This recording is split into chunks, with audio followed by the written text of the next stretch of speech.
Nós temos procurado caminhar aqui num processo de desconstrução de um modelo de emparedamento do sistema relacional, fazendo uma religião.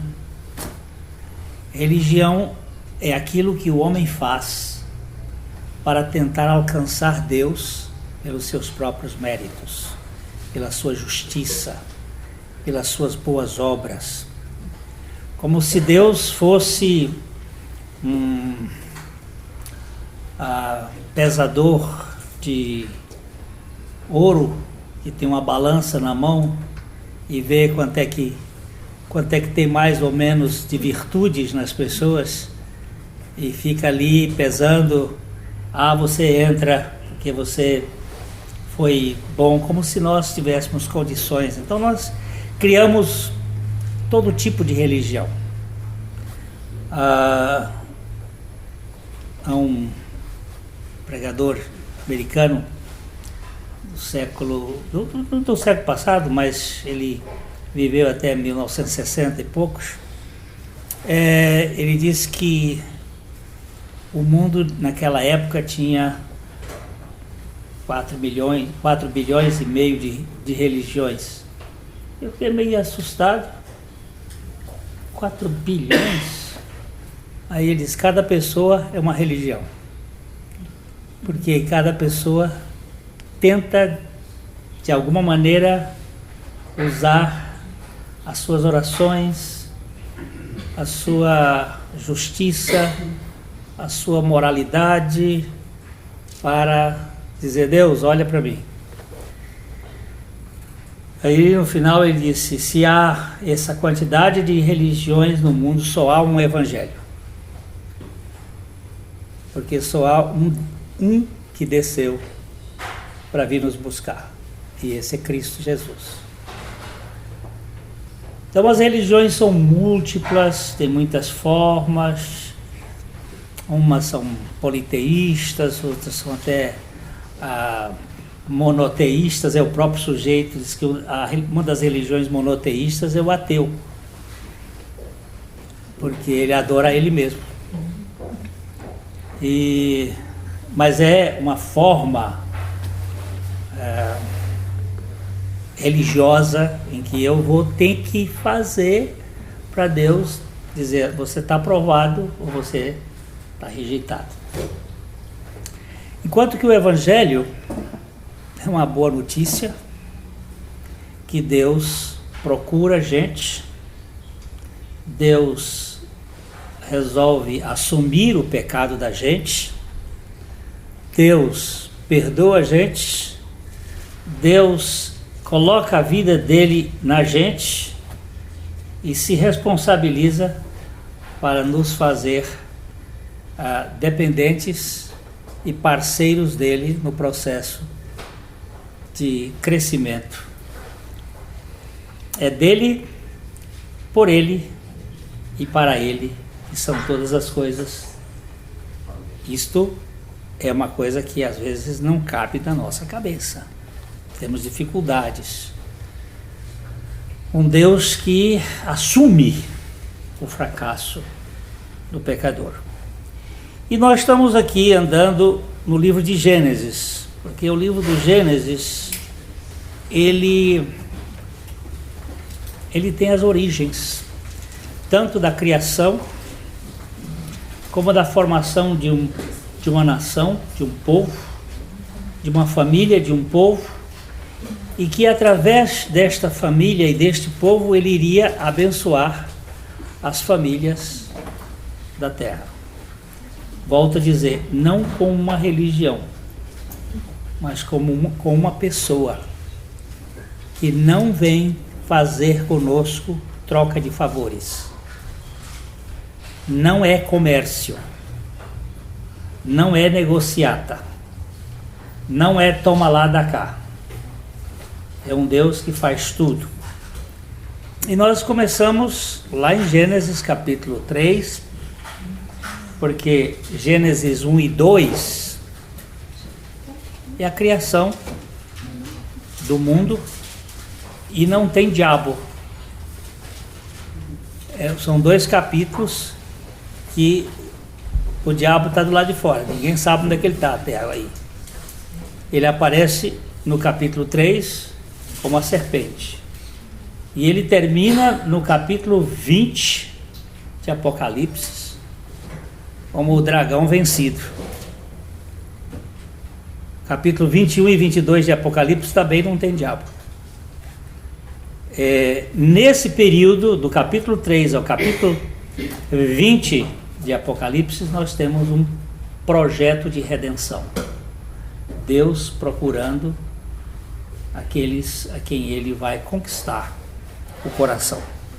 É sempre Deus quem procura o homem. Não é o homem que procura Deus. E quando o homem está procurando a Deus, é porque ele foi antes procurado por Deus. Quando alguém está buscando a Deus, é porque antes Deus colocou quirera para ser pescado. Ele vem porque Deus está atraindo. Nós não queremos Deus por natureza porque somos inimigos de Deus. E quando alguém está nessa busca, é sinal de que Deus está tratando com essa pessoa. Então nós vamos estudando vários personagens, desde Adão,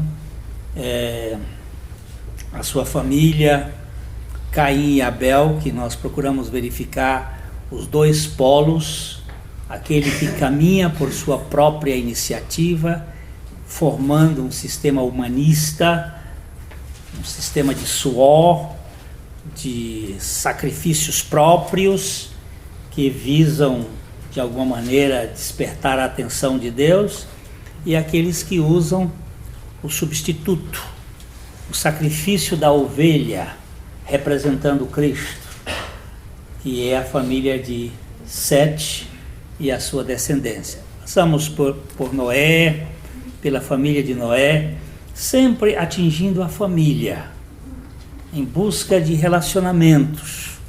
Depois nós vimos o período da Babilônia, o surgimento da religião das torres, onde o homem quer, pelo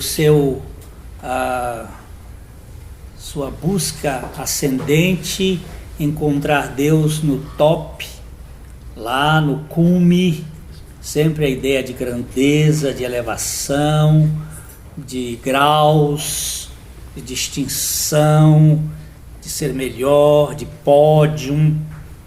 E a ideia que você tem, que gera a competição, mas que dá aquela sensação, eu sou melhor do que você. E isto envaidece, deixa o sujeito orgulhoso, soberbo,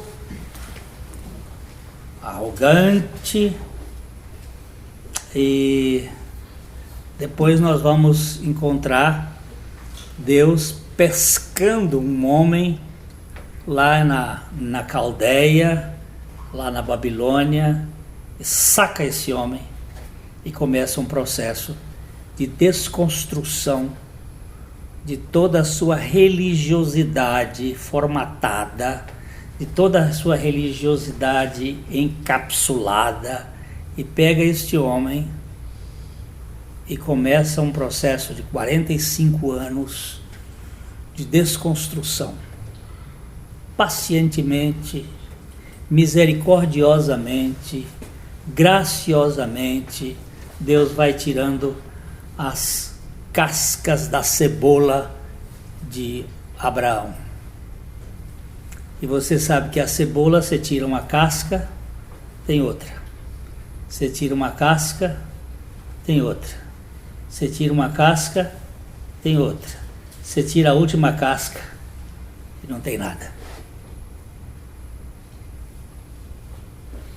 Mas quando não tem nada, a gente recheia o nada com o tudo de Deus, porque o projeto de Deus é nos desconstruir da nossa presunção de sermos como Deus, para que o Deus que se humaniza se torne a nossa razão de viver, a nossa força. Um Deus que, sendo Deus, esvazia-se da sua condição de Deus e vem tabernacular entre nós em carne, osso e sangue. Que não quer ser Deus, quer ser homem. Que não quer ficar na posição de absoluteidade, mas vem e se torna servo. E isto é outra coisa contracultural do pecado, contra a cultura do pecado. É um Deus descendo, ao invés de um homem subindo. O movimento de baixo para cima é sempre perigoso, que é um movimento que nos incha, nos mantém soberbos. Hoje eu achei muita graça, eu ouvi uma ilustração que o Muhammad Ali, aquele boxeador, um dia entrando num avião nos Estados Unidos, ele não quis colocar o cinto de segurança. Estava no auge da sua onipotência e os comissários e aeromoças foram dizer para ele que ele tinha que colocar o cinto. E ele arrogantemente disse para ele: um super-homem não precisa colocar cinto de segurança. E a aeromoça, muito gentilmente, mas com muita, disse: mas o super-homem não precisa de avião, ele voa por si próprio. A resposta de primeira, de que essa menina teve. Então nós somos dotados desse, porque somos melhores no boxe, ou melhor no carro, ou melhor no futebol, ou melhor nos conhecimentos, na ciência, em qualquer área, nós somos os melhores, nós somos semideuses, super-homens, nem super-homens, semideuses, ou queremos ser deuses mesmo. Então esse negócio isso incha as pessoas. E nós precisamos ser desconstruídos, esvaziados, chegarmos à posição de fraqueza, porque é paradoxal o cristianismo. É na fraqueza que eu sou forte. Quando eu sou fraco, é que eu sou forte. Hoje eu atendi uma moça que estava sofrendo com separação, sofrendo com problemas, sofrendo com a vida. Quem vive, a minha filha outro dia disse para mim: pai, viver dói. Eu digo: agora você está começando a se ver. Viver dói, minha filha. Viver tem lutas, viver tem sofrimentos, viver é cheio de espinhos, mas viver é o caminho da dependência de Deus. Quando nós temos Ele na nossa fraqueza, que nós somos fortes. E quando ela começou a contar a história, eu comecei a rir. Ela me olhou assim, espantada, porque como eu estou contando uma história tão triste, tão e você está aí rindo. Eu comecei, ela olhou assim, que foi? Que piada eu estou contando? Eu disse: não, eu estou rindo, como é que Deus é sábio para desconstruir esse ídolo idealizado que você tem. Como assim? Eu digo: você é uma mentira. Você está cheia de vácuo. E Deus está desmanchando essa mentira para Ele encher dele mesmo em você. Quando eu disse isso, ela caiu em prantos. Eu até descobri, eu tinha que falar lá que minha caixa de lenços acabou. Eu tive que arranjar papel, até papel higiênico, para enxugar as lágrimas, porque nós somos muito patéticos, idealizados demais, e Deus precisa nos desconstruir e nós nos tornarmos barro e recebermos o beijo do Deus que soprou sobre o barro o seu fôlego de vida, mas mais do que isso, que Ele sopre sobre nós a vida do seu Filho ressuscitado, para que nós não sejamos meros religiosos de igreja, mas sejamos família de Deus, íntimos, nas nossas dores, nos nossos problemas, nas nossas dificuldades, mas caminharmos com Deus. Então nós estamos caminhando nesse processo de conhecer esses personagens que Deus desconstrói. E Abraão foi um desses que ele levou tempo. Nós temos o livro de Gênesis. Ele é dividido com 7 personagens importantes. E são 3 pré-diluvianos e 4 pós-diluvianos. Os 3 pré-diluvianos são Abel, Enoque e Noé. Essas pessoas que andaram mais próximos de Deus, Deus trabalhou com eles assim mais intimamente. E os pós-diluvianos são Abraão, Isaque, Jacó e José. Isso é, a grosso modo, o álbum do livro de Gênesis. O livro de os 4 personagens pós-diluvianos, que são chamados os patriarcas, eles estão ligados, cada um, a 4 realidades importantes. Abraão construiu 4 altares. Isaque fez 4 poços.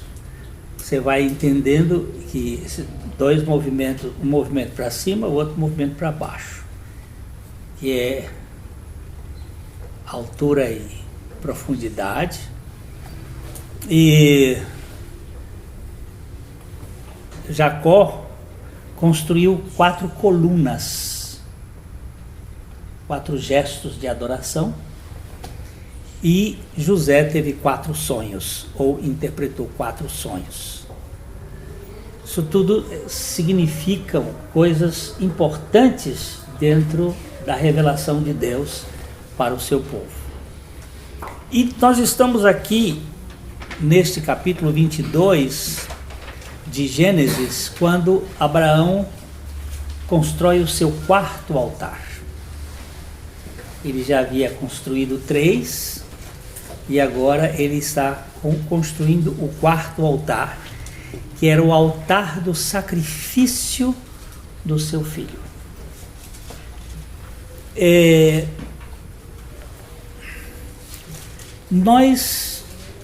A Bíblia diz que do Senhor é a terra e a sua plenitude, o mundo e aqueles que nele habitam. Se do Senhor é a terra, nós somos poceiros. No máximo que nós somos da turma do sem terra. E temos posse em algum lugar, alguma casa, porque na verdade nossa vida aqui é de peregrino. Nós nascemos com uma realidade já estabelecida, tempo de validade. A morte vai chegar. E, como disse o Alexandre hoje, de uma maneira muito interessante, contra-argumentando com uma pessoa que disse: eu não creio na ressurreição. A ressurreição para mim é uma bobagem. E ele disse: pois é, a morte é que é uma bobagem. Porque ninguém constrói um prédio desse aqui para depois demolir Isso é contrassensual. Você constrói para que ele fique. Agora, se nós nascemos para morrer, alguma coisa está errada. Deve ter acontecido um acidente.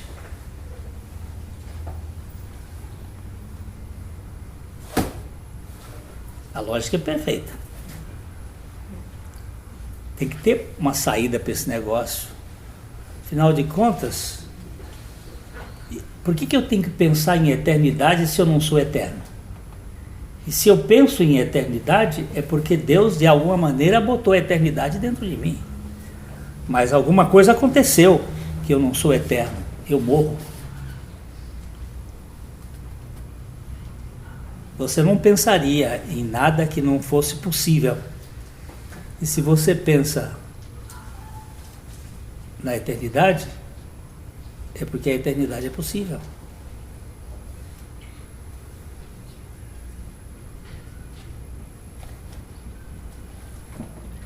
E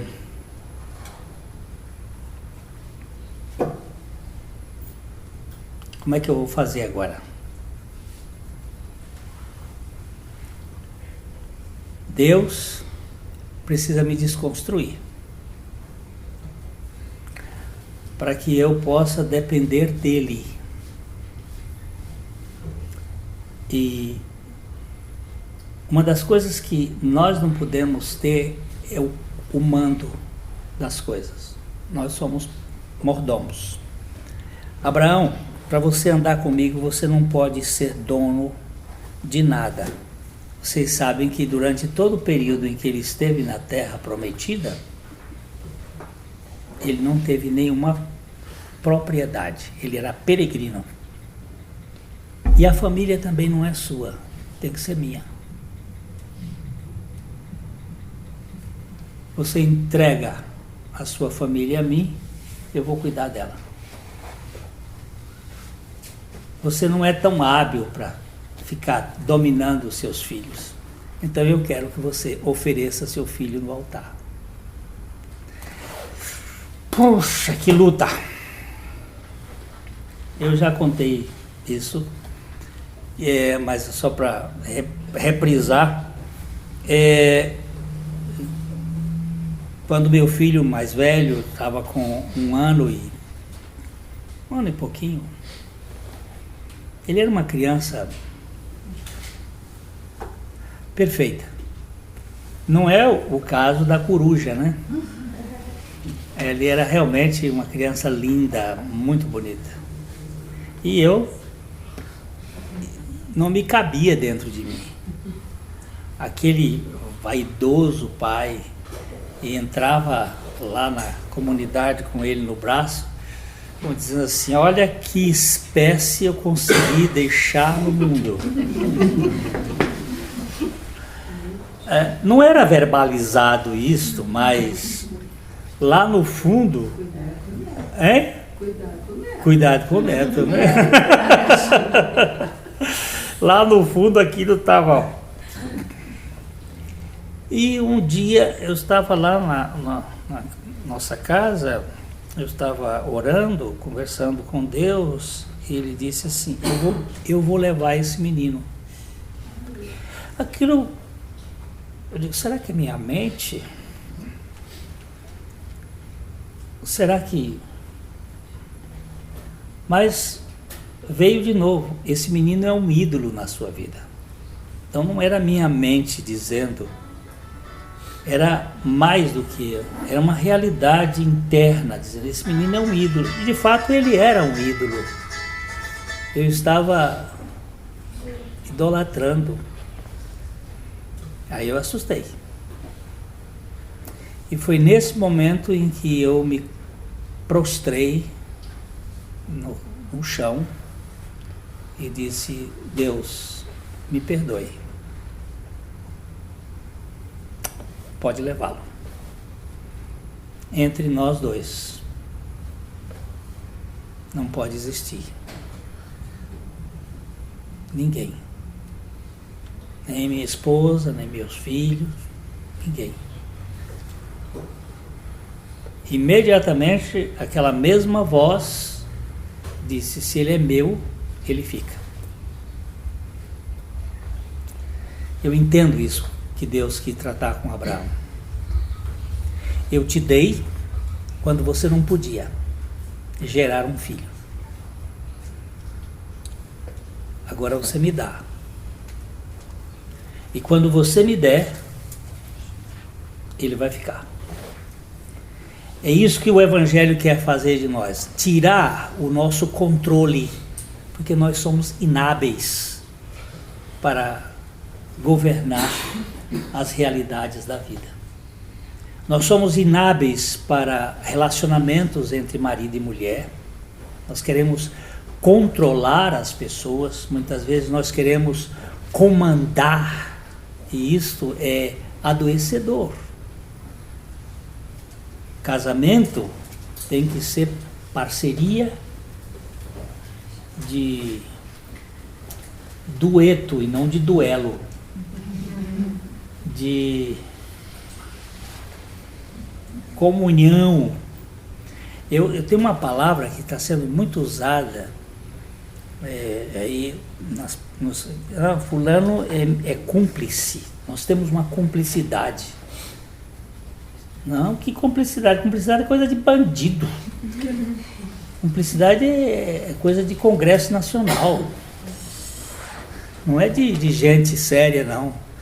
Nós não temos cumplicidade, nós temos companheirismo. E isso representa interação. E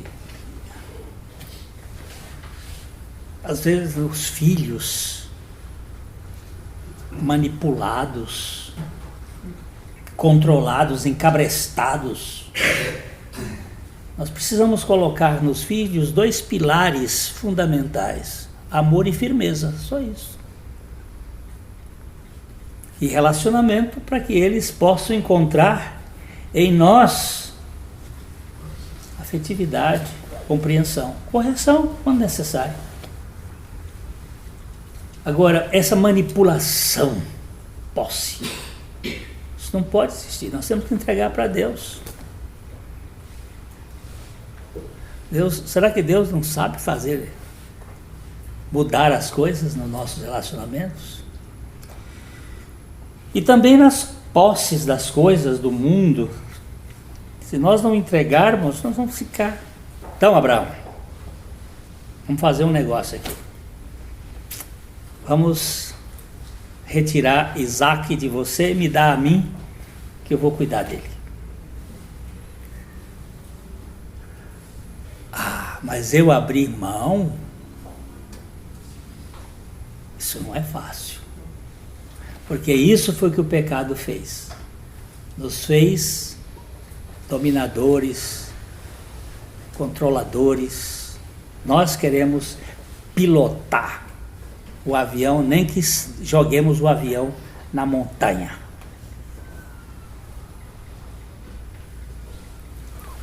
E eu queria que a gente lesse um pouquinho aqui, capítulo 22 de Gênesis. Depois destas coisas, nós já vimos isso aqui outra vez, que essas coisas é tudo que foi passado. Pois Deus Abraão a prova, ele disse. 22:1. Este respondeu: eis-me aqui. Nós já falamos sobre isso, só para reforçar, porque a gente não tem intenção de correr, mas sim de firmar fundamentos. Fé é um dom de Deus. Deus nos dá a fé e nos faz com que nós possamos desenvolver a fé que Ele nos deu. É como as minas da parábola de Jesus, ou os talentos que Ele deu, e você granjea, você multiplica, você exerce.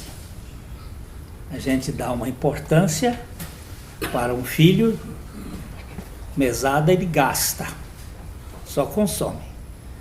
Mas tem uns que pegam aquela mesada e aplica, sabe, já é da índole dos comerciantes. Ele já começa a trabalhar para fazer a coisa. Deus nos dá a fé, não para que a gente seja um dependente, mas para que aquela fé que Ele deu, ela seja uma fé viva e ativa e possa crescer. Mas fé que não é provada não é fé.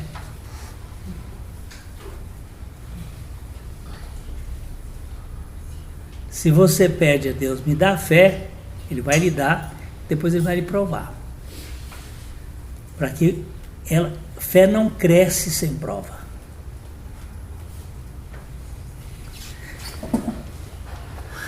Como é que essas plantas, essas árvores endurecem? Os cotilédones, a madeira, como é que elas endurecem?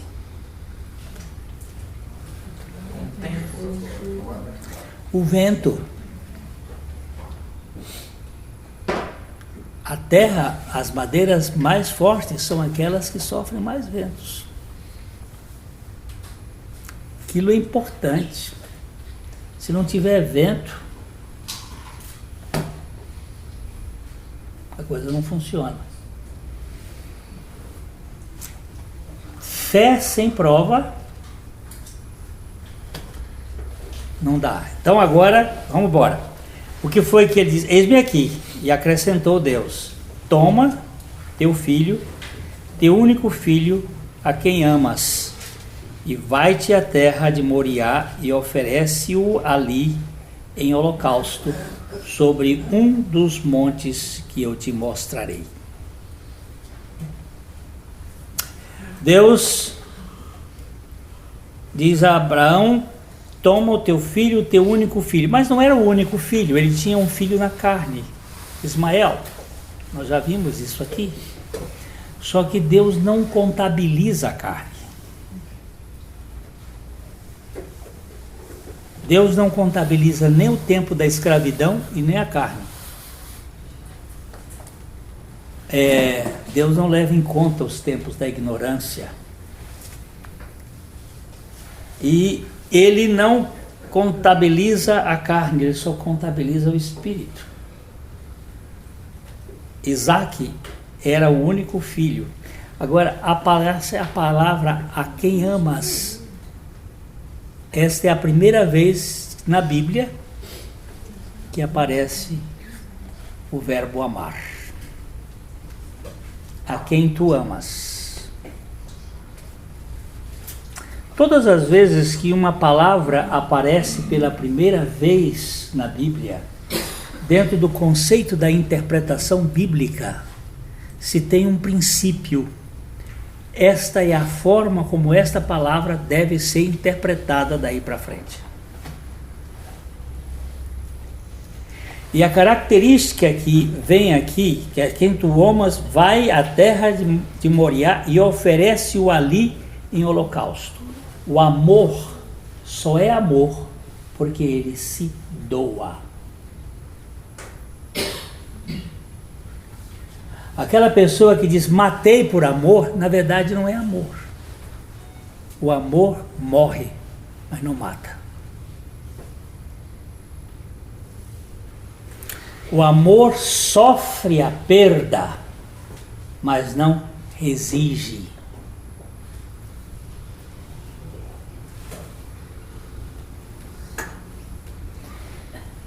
Vai até a cordilheira de Moriá e oferece-o ali sobre um dos montes que eu te mostrarei.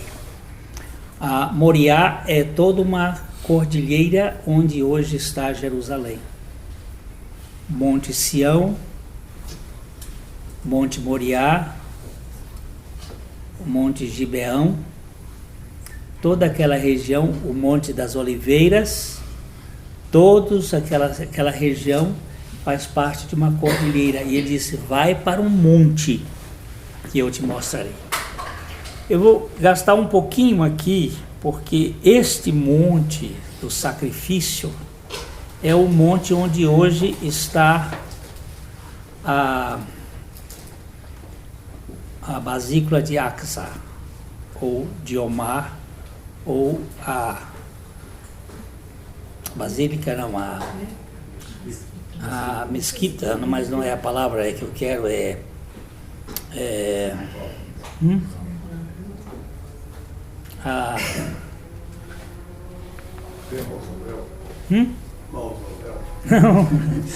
é aquela da cúpula dourada, o domo da roca, mas ela tem uma forma, a mesquita, mas não é esse o nome que eu queria.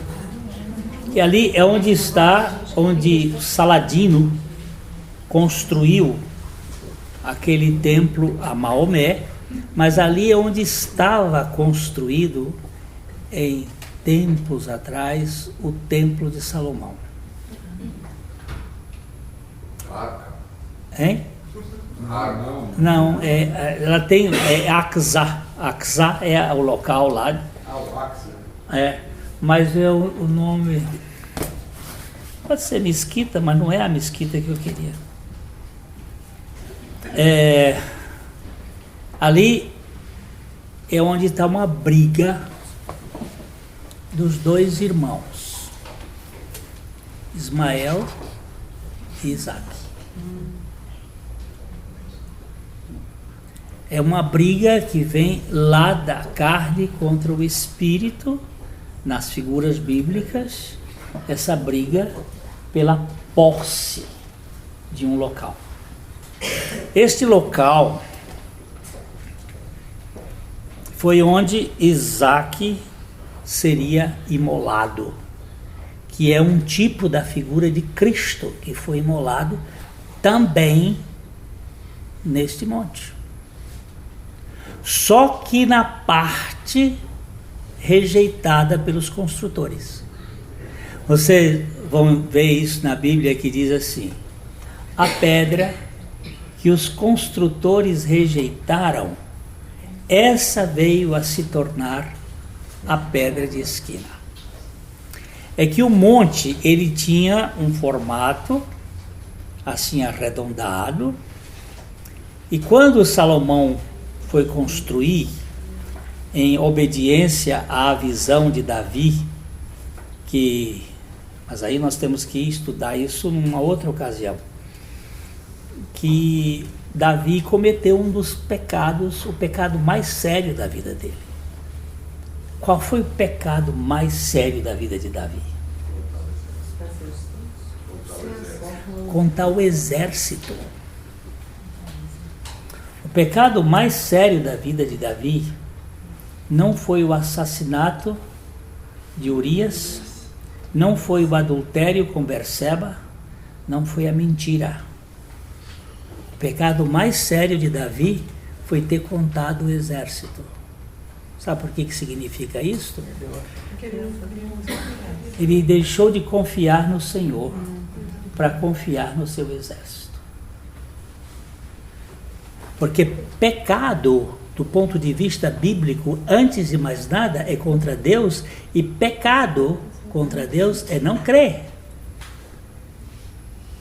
Jesus disse assim: quando o Espírito Santo vier, ele convencerá o mundo do pecado, da justiça e do juízo.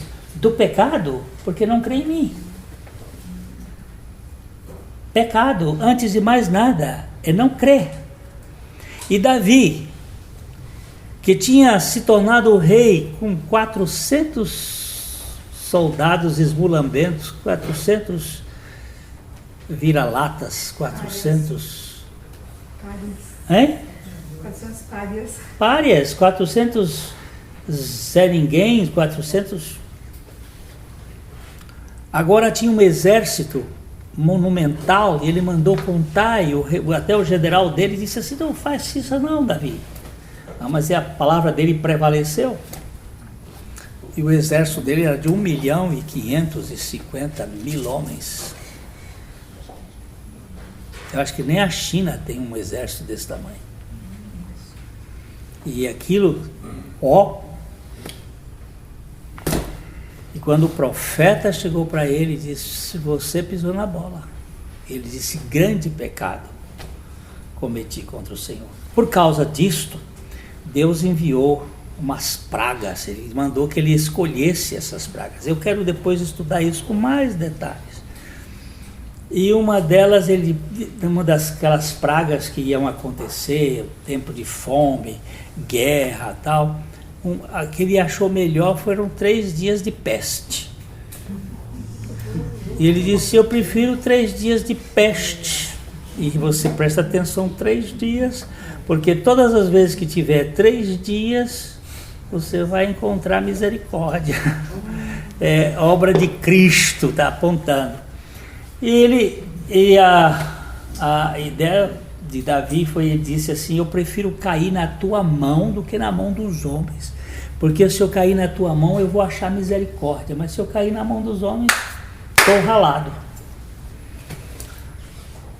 E quando veio a peste, começou a morrer gente, morreu 70 mil homens, 70 mil pessoas.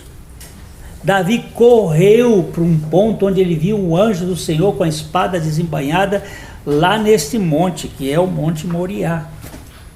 E ele prostrou-se, aí tem toda uma coisa que a gente vai estudar um pouco mais para entender isso. E Davi disse para Salomão: Salomão, você vai construir aqui, porque eu não posso construir o templo, porque minhas mãos são cheias de sangue, eu tenho mãos sanguinárias. Ele foi um rei que matou muita gente. E Salomão então escolheu, ficou para construir aquele templo. Davi deixou o monumento. Na hora de construir, eles tiveram que fazer um corte no monte. Este corte era para que os exércitos inimigos não entrassem e para tirar as pedras, porque esse monte é todo ele feito de mármore branco, e para cobrir todas, para fazer o templo com aquelas pedras de mármore, eles tiraram do próprio monte. Isso é um tipo da igreja. Sabe por quê? A igreja é tirada de Cristo. Assim como de Adão tirou-se Eva, de Cristo tira a igreja. Mas a igreja tirada de Cristo é formada de pedras vivas, não as pedras mortas lá. Aquele era um tipo, era uma figura. Então era tirada do próprio bloco. Eu estive lá naqueles locais, que hoje são corredores, nós vamos falar sobre isso, porque tudo isso aqui tem a ver com o sacrifício de Jesus e com a nossa libertação. Então eles cortaram aquele pedaço e ficou uma ponta para o lado de fora. Essa ponta que ficou pelo lado de fora é o Calvário, a pedra que os construtores rejeitaram, que veio a se tornar o ângulo, a pedra angular do Evangelho, onde o sangue foi derramado. E nós vamos dar uma olhadinha. Ele foi derramado na tampa do propiciatório da arca que estava escondido debaixo do Calvário. Estava? Não, está. Mas aí é para mais tempo. Então, esse local aqui é o local de toda uma revelação de libertação. Não libertação apenas do Isaac na vida do Abraão, mas também do Abraão na vida do Isaac. Mas a libertação de um sistema de controle para a liberdade dos filhos de Deus. Este oferece ali, em holocausto, o filho a quem tu amas. Aqui nós temos uma figura pálida do sacrifício de Jesus Cristo, que naquele mesmo monte, na parte rejeitada pelos construtores, ele veio oferecer-se a si mesmo para nos remir de toda culpa, de toda vergonha, de todo medo, de todo constrangimento que a religião produz na vida das pessoas, para que nós pudéssemos ser filhos de Deus e filhos livres. Não filhos de Deus que andam com Deus porque tem medo de castigo, ou porque estão constrangidos a fazer para merecer. Isso tudo é adoecedor. Eu não quero obedecer a Deus na base do constrangimento, do medo. Há uma irmã católica do século XVII, chamada Jeanne Guyon, francesa. Será droga? É muito, É difícil, Ela é bonita, olha lá. É bonito. Inauguração de alguma coisa. Deixa eu ver onde é que eu estava. Madame Jeanne Guyon, ela era uma nobre, ela teve uma experiência muito profunda com Deus. O marido a trancafiou no palácio, mas ela tinha o seu preceptor, o seu orientador espiritual, foi o arcebispo de Paris, François Fenelon, um homem extremamente gracioso, um homem de Deus, foi um homem revolucionário do ponto de vista do que é a obra da cruz. E Madame Guyon acabou escrevendo uns livros maravilhosos sobre a intimidade e a vida com Deus, vida de intimidade. Uma certa ocasião ela apanhou uma tocha na sua mão e um balde d'água na outra. E ela foi para frente do Palácio de Versalhes e gritava: eu quero botar fogo no céu com essa tocha. Eu quero apagar as labaredas do inferno com esse balde d'água. Eu quero botar fogo no céu com essa tocha. Eu quero apagar as labaredas do inferno com esse balde d'água. Aí alguém gritou lá de dentro: você está louca, mulher? Onde tem fogo você quer apagar? E onde não tem fogo você quer botar fogo? Você está ficando doida? O que você está querendo dizer com isso? Ela disse: eu quero botar fogo no céu para ninguém querer a Deus pelas ruas de ouro, pelas benesses que estão nos céus, e ninguém procurar a Deus com medo do inferno, mas que nós possamos procurar a Deus por aquilo que Ele é: amor. Louca? Louco é outro. Essa mulher é muito sábia.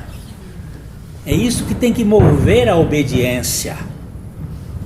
A obediência tem que ser movida por amor e não por constrangimento, não por obrigação, não por qualquer outra forma que leve a pessoa a fazer. Não, eu amo o meu amado e o meu amado é meu.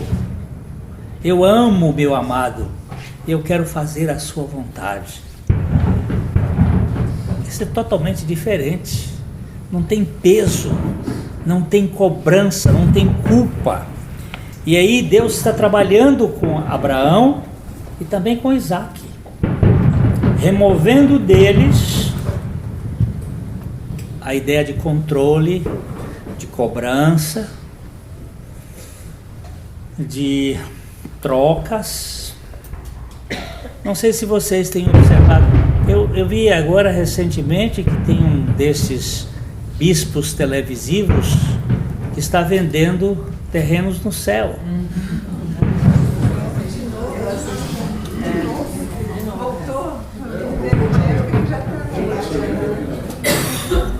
E ele dando como é que eu vou dizer? Títulos de posse.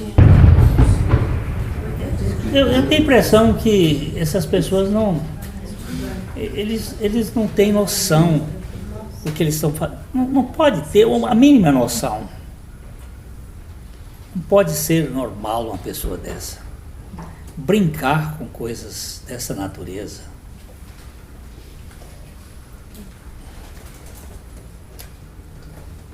Meu Pai, Jesus disse assim: eu vou preparar um lugar para vocês, e quando eu for e preparar, eu virei outra vez e levarei vocês para mim, para que onde eu esteja, vocês estejam também. Quem é esse picareta que está querendo negociar com aquilo que Jesus nos dá de graça por seu amor? Está brincando de quê?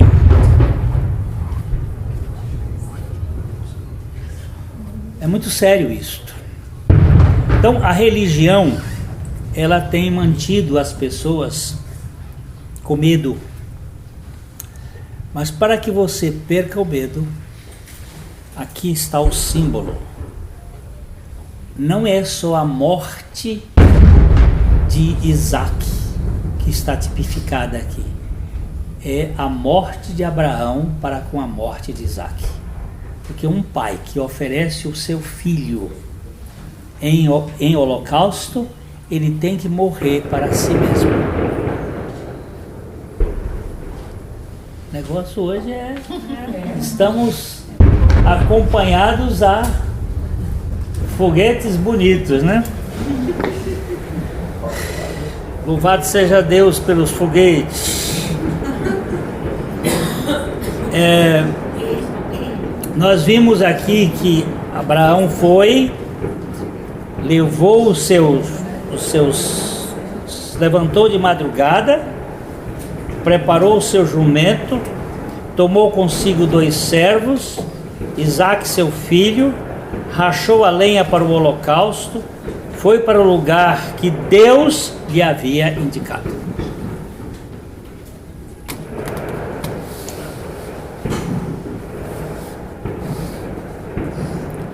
É muito importante você seguir a orientação de Deus.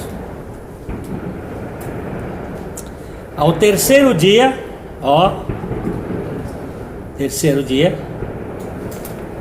erguendo Abraão os olhos, viu ao longe o lugar. Então disse a seus servos, e este versículo aqui, o versículo 5, é outro versículo importante. Esperai aqui com o jumento.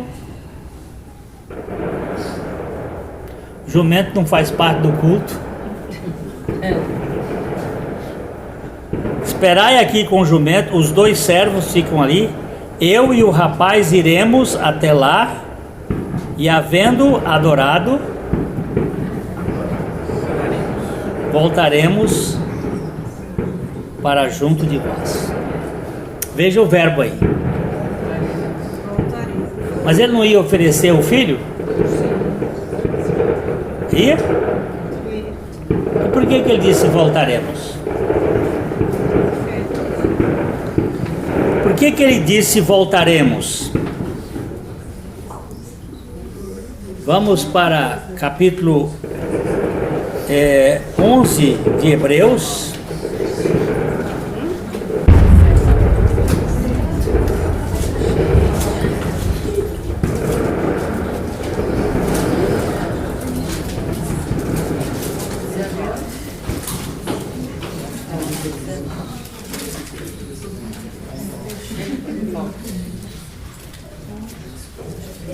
Porque considerou que Deus era poderoso para ressuscitar o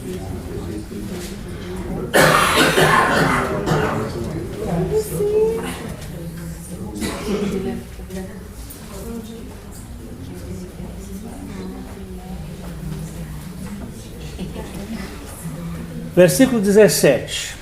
Pela fé, Abraão, quando posto à prova, ofereceu Isaque. Mas ofereceu ou não ofereceu? De coração.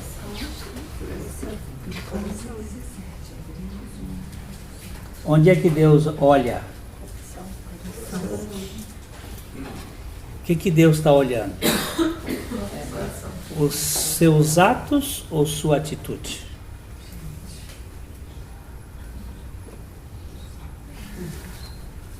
Só um parêntese aqui. Quando Deus mandou o profeta Samuel escolher um rei para substituir Saul, que havia desobedecido ao Senhor, o profeta Samuel chegou na casa de Jessé e começou a olhar os moços, olhou para Eliabe, um rapagão bonito, alto, forte, olhou e disse: estou diante do futuro rei. Aí Deus disse para ele assim: não olhe para a aparência, nem para a sua formosura, porque eu não vejo como o homem vê.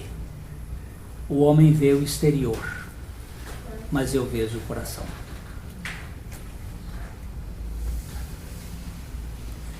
Se os seus atos são bonitos, ótimo, mas eu queria saber como é que são as atitudes que produziram esses atos. E este só Deus sabe. Um ato bonito pode ser feio, porque ele é produzido por uma atitude egoísta. Então, Deus diz,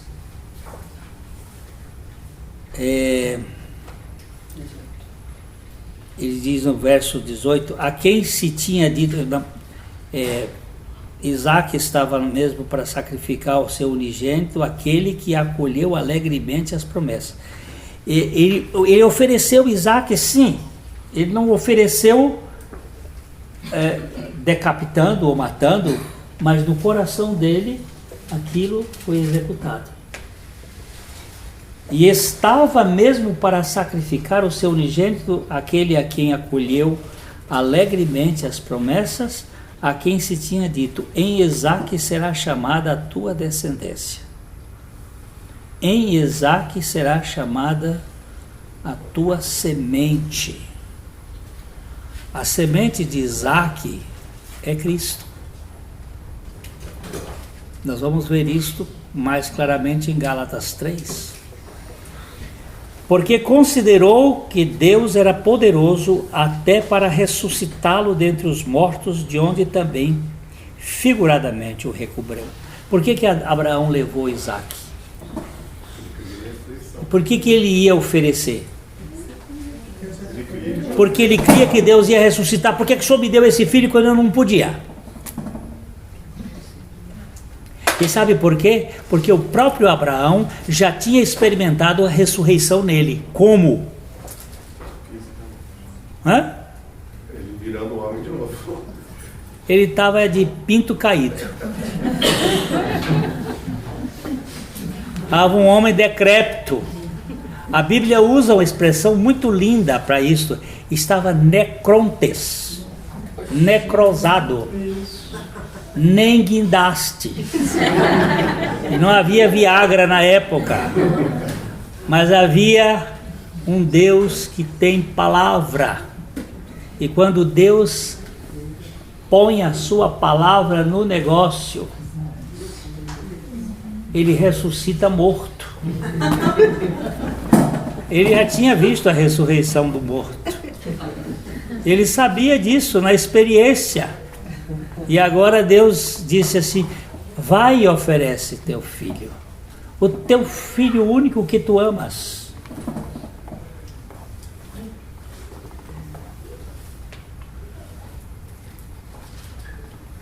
quando você entrega nas mãos de Deus, Deus começa a fazer uma obra. E ele foi lá com essa ideia: eu vou e ofereço, porque se eu oferecer, Deus vai ressuscitar. Por isso que ele disse assim: e havendo adorado, voltaremos para junto de vós.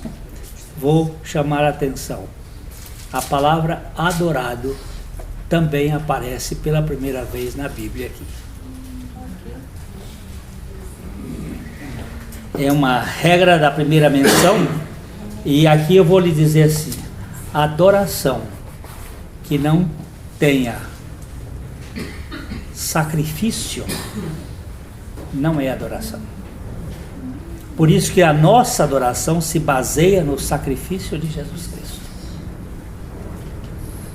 Nós só podemos adorar porque Cristo se ofereceu. Ele não é só o motivo da nossa adoração, mas ele é o sacrifício da nossa adoração. E, havendo adorado, voltaremos para junto de vós. Tomou Abraão, e agora vamos parar aqui porque já foram mais de 1h05 e eu nem notei. Nem notei que tinha escorrido esse tempo todo. Mas nós vamos voltar para olhar um pouquinho esta ideia religião e evangelho do ponto de vista do templo, da construção do templo e do templo construído por Deus. O templo construído pelos homens forma uma religião. O templo construído por Deus é a habitação de Deus, que é o seu povo. Porque Deus não habita em templos feitos por mãos humanas. Deus habita em homens que ele faz de novo, tornando-os novas criaturas. Esse é o grande. Eu não vou ao templo, eu sou o templo. Deus habita em mim e Deus habita em nós. Porque eu sozinho não sou templo. Eu só sou templo, eu sou apenas pedra viva. Mas com vocês nós formamos o templo do Senhor. Onde 2 ou 3 estiverem reunidos em meu nome, aí eu estou no meio deles. Quando é que começa uma igreja? Quando tem 2 ou 3. E onde é que a igreja se reúne? Debaixo de um pau, no meio da rua, numa casa. Né, Carlão? Lá na sua casa, essa turma aí, é a igreja. É a igreja. Igreja não é quando tem sacerdote, não, nós somos o sacerdócio de Deus. Somos o povo exclusivo dele, somos a nação santa, de propriedade de Deus. Somos a casa de Deus, o edifício de Deus. Eu gosto desse conceito de igreja como... Lógico que você pode ter uma assembleia maior. Mas você sabe onde eu gosto de estar? Aqui com vocês. Eu gosto mais do que naquela pompa e circunstância. Aqui eu me abro mais. E me sinto bem à vontade, porque igreja é isto. A gente pode... Eu quero crer que o Senhor vai fazer isso breve, onde a gente pode se desnudar, não é desnudar, striptease, mas desnudar dos nossos medos, das nossas vergonhas, porque Deus nos aceitou em Cristo Jesus. Eu não tenho que fingir ser o que eu não sou, porque eu sou o que sou em Cristo Jesus. Jesus me cobre com o seu manto de graça, com a sua justiça. Isso alivia demais a gente. Não fica peso. Quem é você? Eu sou o maior dos pecadores, coberto com o Salvador eterno que nos cobre com a sua graça. Se não for leve para você, eu lamento te dizer, mas é muito leve para mim. tenho encontrado muito descanso nesta capa de cobertura de Cristo. Que o Senhor nos mantenha com os olhos firmes nele, para depender somente dele e vivermos para a glória dele.